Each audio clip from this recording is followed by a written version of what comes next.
ಎಲ್ಲರಿಗೂ ನಮಸ್ಕಾರ. ಸವಿರುಚಿ ರೆಸಿಪಿಗೆ ಸ್ವಾಗತ. ನಾನಿವತ್ತು ಹೀರೆಕಾಯಿನ ಬಳಸ್ಕೊಂಡು ಬಹಳ ರುಚಿಯಾಗಿರ್ತಕ್ಕಂಥ ಹೀರೆಕಾಯಿ ಪಲ್ಯ ಮಾಡೋದನ್ನು ತೋರಿಸ್ತಾ ಇದ್ದೀನಿ. ನಿಮ್ಗೆ ಇದನ್ನು ಚಪಾತಿ ರೊಟ್ಟಿ ಜೊತೆಗೂ ಕೂಡ ಉಪಯೋಗಿಸ್ಬೋದು, ಅನ್ನಕ್ಕೆ ಸೈಡ್ ಡಿಶಾಗೂ ಕೂಡ ಉಪಯೋಗಿಸ್ಬೋದು. ತುಂಬ ಕಡಿಮೆ ಸಮಯದಲ್ಲಿ ರುಚಿಕರವಾಗಿ ಹೀರೆಕಾಯಿ ಪಲ್ಯನ ಯಾವ ರೀತಿ ಮಾಡೋದು ಅಂತ ನೋಡೋಣ ಬನ್ನಿ. ಹೀರೆಕಾಯಿ ಪಲ್ಯಕ್ಕೆ ಈ ರೀತಿ ತೊಗರಿಬೇಳೆನ ಮೊದಲೇ ಬೇಯಿಸ್ಕೊಂಡು ನಾವು ಸೇರಿಸ್ಕೊಳ್ಳೋದ್ರಿಂದ ಬಹಳ ರುಚಿ ಕೊಡುತ್ತೆ. ಹಾಗಾಗಿ ಒಂದು ಕುಕ್ಕರ್ನ ತೊಗೊಂಡು 1 ಕಪ್ಪಿನಷ್ಟು ಹತ್ತತ್ರ ಒಂದು 50 ಗ್ರಾಮಷ್ಟು ತೊಗರಿಬೇಳೆನ ಸೇರಿಸ್ಕೊಂಡಿದ್ದೀನಿ. ಇದನ್ನು 2ರಿಂದ 3 ಬಾರಿ ಚೆನ್ನಾಗಿ ತೊಳಿಬೇಕು. ತೊಳೆದಾದ ನಂತರ ಇದಕ್ಕೆ ಸ್ವಲ್ಪ ಅರಿಶಿನ ಹಾಗೆ ಸ್ವಲ್ಪ ಉಪ್ಪನ್ನು ಬೇಕಿದ್ರೆ ಇವಾಗಲೇ ನೀವು ಸೇರಿಸ್ಕೊಂಡು ಇದನ್ನು 2 ವಿಷಲ್ ಕೂಗಿಸ್ಕೋಬೇಕಾಗತ್ತೆ. ತುಂಬ ಜಾಸ್ತಿನೂ ಬೇಳೆ ಬೇಯೋದಕ್ಕೆ ಹೋಗಬಾರ್ದು, ತುಂಬ ಗಟ್ಟಿನೂ ಕೂಡ ಇರಬಾರ್ದು. ಆ ರೀತಿಯಲ್ಲಿ 2 ವಿಷಲ್ ಬೇಯಿಸ್ಕೊಂಡ್ರೆ ಸಾಕಾಗತ್ತೆ. ಈಗ ಒಂದು ಕುಕ್ಕರ್ ಲಿಡ್ನ ಕ್ಲೋಸ್ ಮಾಡಿ 2 ವಿಷಲ್ ಬೇಯಿಸ್ಕೊಳ್ತಾ ಇದ್ದೀನಿ.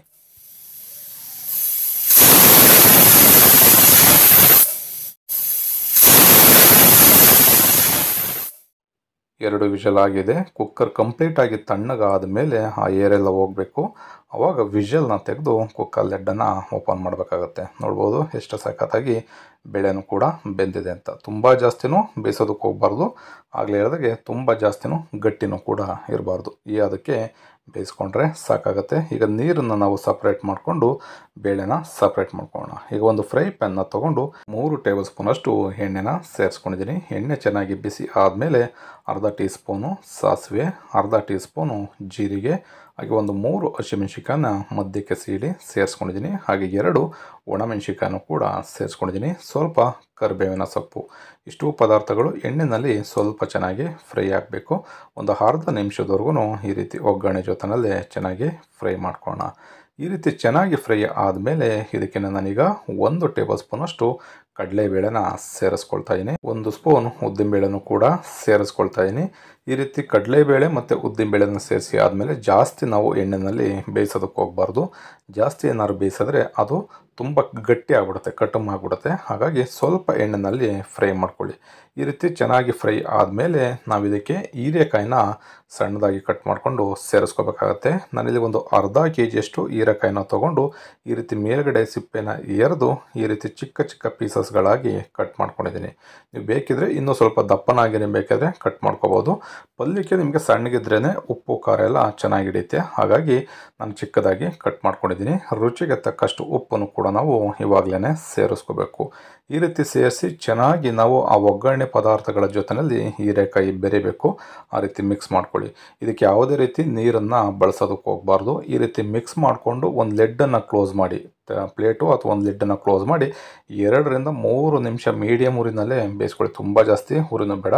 ಈ ರೀತಿ 2ರಿಂದ 3 ನಿಮಿಷ ಬೇಯಿಸ್ತಿದ್ದಾಗೇ ಅದು ಕಂಪ್ಲೀಟಾಗಿ ನೀರು ಬಿಡ್ತಾ ಬರುತ್ತೆ. ಆವಾಗ ಇದಕ್ಕೆ 1 ಚಿಟಿಕೆಯಷ್ಟು ಅರಿಶಿಣದ ಪುಡಿನ ಸೇರಿಸ್ಕೊಳ್ಳೋಣ. ಹಾಗೆಯೇ 2 ಈರುಳ್ಳಿನ ಸಣ್ಣದಾಗಿ ಕಟ್ ಮಾಡಿಕೊಂಡು ಸೇರಿಸ್ಕೊಳ್ಳೋಣ. ನೋಡಿ, ಈಗ ಸ್ವಲ್ಪ ಅರಿಶಿಣನೂ ಹಾಕ್ಕೊಂಡಿದ್ದೀನಿ, ಹಾಗೆ ಈರುಳ್ಳಿನೂ ಕೂಡ ಹಾಕ್ಕೊಂಡಿದ್ದೀನಿ. ಬೇಕಿದ್ರೆ ನೀವು ಸ್ವಲ್ಪ ಇಂಗನ್ನು ಕೂಡ ಬಳಸ್ಬೋದು, ಬೇಡ ಅಂತ ಅಂದರೆ ಸ್ಕಿಪ್ ಮಾಡ್ಬೋದು. ಈರುಳ್ಳಿನ ಒಗ್ಗರಣೆಗೆ ಸೇರಿಸೋದಕ್ಕಿಂತ ಈ ರೀತಿ ಹೀರೆಕಾಯಿ ಜೊತೆನಲ್ಲಿ ಸೇರಿಸಿದ್ರೆ ನಿಮಗೆ ತಿನ್ನಬೇಕಾದ್ರೆ ಈರುಳ್ಳಿ ಬಾಯಿಗೆ ಸಿಗಬೇಕು, ಕ್ರಂಚಿಯಾಗಿ ಬಾಯಿಗೆ ಸಿಗಬೇಕು. ಒಗ್ಗರಣೆ ಜೊತೆನಲ್ಲಿ ಬೇಯಿಸ್ಬಿಟ್ರೆ ಅದು ಸಾಫ್ಟಾಗಿ ಬೆಂದೋಗ್ಬಿಡುತ್ತೆ. ಹಾಗಾಗಿ ಹೀರೆಕಾಯಿ ಜೊತೆನಲ್ಲೇ ಬೇಯಿಸ್ಕೋಬೇಕು. ಹೀರೆಕಾಯಿನೂ ಅಷ್ಟೇ ತುಂಬ ಜಾಸ್ತಿ ಹೊತ್ತು ಬೇಯಿಸುವಂಥ ಅವಶ್ಯಕತೆ ಇಲ್ಲ.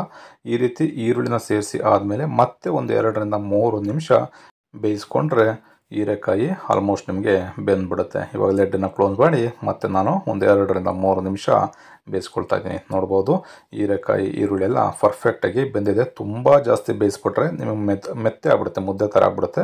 ಹಾಗಾಗಿ ಸ್ವಲ್ಪ ಗಟ್ಟಿ ಇದ್ದಾಗಲೇ ನಾವು ಬೇಯಿಸ್ಕೊಂಡಿರ್ತಕ್ಕಂಥ ಬೇಳೆನ ಇದಕ್ಕೆ ಸೇರಿಸ್ಕೊಳ್ಳೋಣ. ಹಾಗೆ ಸ್ವಲ್ಪ ಕೊತ್ತಂಬರಿ ಸೊಪ್ಪನ್ನು ಕೂಡ ಸೇರಿಸ್ಕೊಳ್ತಾ ಇದ್ದೀನಿ. ಹಾಗೆ 1 ಕಪ್ಪಿನಷ್ಟು ತೆಂಗಿನ ತುರಿನ ಸೇರಿಸ್ಕೊಳ್ತಾ ಇದ್ದೀನಿ. ತೆಂಗಿನ ತುರಿನ ಸೇರಿಸೋದ್ರಿಂದ ಬಹಳ ರುಚಿ ಕೊಡುತ್ತೆ ಹೀರೆಕಾಯಿ ಪಲ್ಯ. ಹಾಗಾಗಿ ಬೇಕಿದ್ರೆ ನೀವು ಸೇರಿಸ್ಕೋಬೋದು, ಬೇಡ ಅನ್ನೋರು ಸ್ಕಿಪ್ ಮಾಡ್ಬೋದು. ಈ ರೀತಿ ಈ 3 ಪದಾರ್ಥಗಳನ್ನ ಸೇರಿಸ್ಕೊಂಡು ಚೆನ್ನಾಗಿ ಮಿಕ್ಸ್ ಮಾಡ್ಕೊಳ್ಳಿ. ಎಳೆ ಕಾವಿನಲ್ಲಿ ಇಟ್ಕೊಂಡು ಮಿಕ್ಸ್ ಮಾಡಬೇಕಾಗತ್ತೆ. ಉರಿನ ಜಾಸ್ತಿ ಕೊಡೋದಕ್ಕೆ ಹೋಗ್ಬಿಡಿ. ಈ ರೀತಿ ಎಳೆ ಕಾವಿನಲ್ಲಿ ಇಟ್ಕೊಂಡು 1ರಿಂದ 1.5 ನಿಮಿಷಗಳ ಕಾಲ ಈ ರೀತಿ ಮಿಕ್ಸ್ ಮಾಡ್ಕೊಳ್ಳಿ.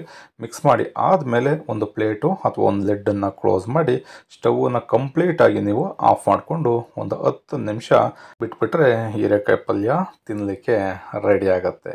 ಈಗ 10 ನಿಮಿಷ ನಾನು ಒಂದು ಲೆಡ್ನ ಕ್ಲೋಸ್ ಮಾಡಿ ಬಿಟ್ಟಿದ್ದೆ. ನೋಡ್ಬೋದು ಎಷ್ಟು ಸಖತ್ತಾಗಿ ಹೀರೆಕಾಯಿ ಪಲ್ಯ ರೆಡಿಯಾಗಿದೆ ಅಂತ.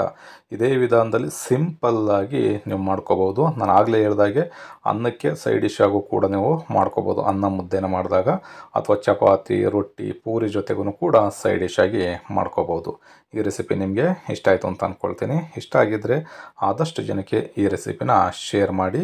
ಇನ್ನೂ ನಮ್ಮ ಚಾನಲ್ನ ಯಾರಾದರೂ ಸಬ್ಸ್ಕ್ರೈಬ್ ಮಾಡ್ಕೊಂಡಿಲ್ಲ ಅಂತ ಅಂದರೆ ಸಬ್ಸ್ಕ್ರೈಬ್ ಮಾಡ್ಕೊಳ್ಳಿ.